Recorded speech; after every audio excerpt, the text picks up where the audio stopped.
আসসালামু আলাইকুম রহমতুল্লাহ। প্রিয় বন্ধুরা সবাই কেমন আছেন? দেখতে পাচ্ছেন এগুলো হলো নারিকেলের চিয়া। আপনাদের কার কাছে কেমন লাগে? নারিকেলের জিরাও বলে অনেক সময় অনেকজনে। এটা হলো আপনার অনেক মজার একটা জিনিস, আমার অনেক প্রিয়। আমি অনেক মজা করে খাই এগুলা, খুবই মজা লাগে আমার। আপনাদের কার কাছে কেমন লাগে আশা করছি কমেন্ট করে জানাবেন।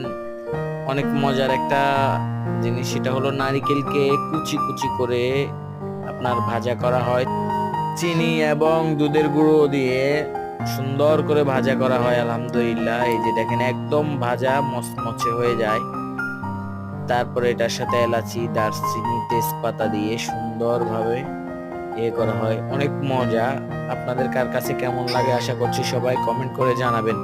আর কেউ যদি এই ধরনের ভিডিও, ইন্টারেস্টিং ভিডিও পেতে চান, সবাই এই এই এই চ্যানেলটি সাবস্ক্রাইব করে রাখবেন এবং লাইক কমেন্ট শেয়ার করে দিবেন।